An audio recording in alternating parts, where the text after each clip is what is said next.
I've seen this question all over LinkedIn, and it's honestly one that I've been asking a lot too. So everyone keeps asking, which AI engine matters most for visibility? Should you focus on ChatGPT or Perplexity or Gemini? The real answer to all of this is they each play a different role, and if you're a brand trying to stay visible in AI search, you need to understand how they behave differently. Hey, I'm Cassie Clark. I'm a fractional content strategist. I'm the CMO of Scheme and the host of the Founded AI podcast, where I break down AI search and GEO so marketers and founders don't get left behind in this new wave of search that's coming. So today I'm walking through ChatGPT, Perplexity, and Gemini, saying what they're good at, what they're bad at, and which one actually matters for your visibility strategy. Spoiler, it's all three. So let's start with ChatGPT.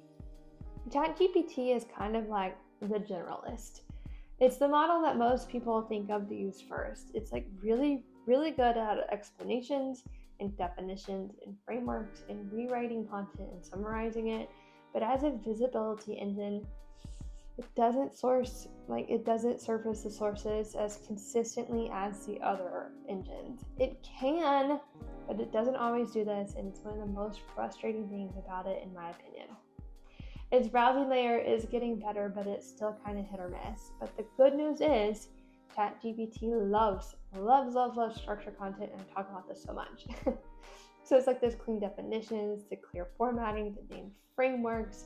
If you want ChatGPT to reuse your ideas inside of its responses, structure and specificity are the way to go. So now we have Perplexity. Perplexity is the strict one. It cites aggressively, it crawls aggressively, it surfaces sources aggressively. It's the engine that cares the most about where the information comes from, and it is by far the best place to get cited if you want visibility. Perplexity checks your content for clarity, freshness, authority, and structure, and if you give it clean information centered on all of that, it will reuse it. And it also is like the fastest to pick up on new content updates, which makes it a powerful lane for brands who are publishing regularly and want to get inside of AI search answers. Finally, there's Gemini. Gemini is the most that's tied into Google's ecosystem, which means that it's sensitive to schema, structured data, author profiles, and anything that helps Google interpret your content. So Gemini is really good at understanding context and intent, and it also tends to surface high quality, well-organized content over flashy or keyword stuffed content. So if you have strong formatting in the schema markup and recency on your site, Gemini is going to pick that up pretty quickly. So here's the breakdown for brands. ChatGPT is where people start. Perplexity is where citations and credibility happen. And Gemini is where structured websites really stand out compared to those that are just messy.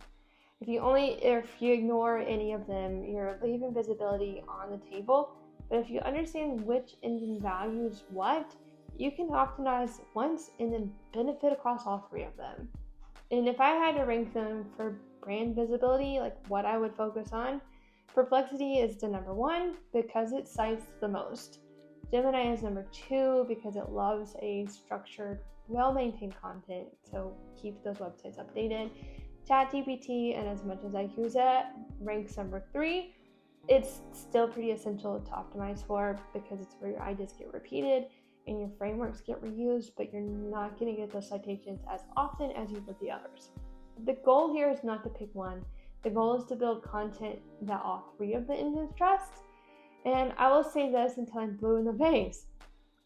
Freshness, structure, specificity, schema, FAQs, consistency, those signals travel across every AI engine. If you want more videos on how each engine works, what they prioritize, and how to build content that actually shows up inside of their answers, hit subscribe and follow along. I will be talking about this for the next couple of videos.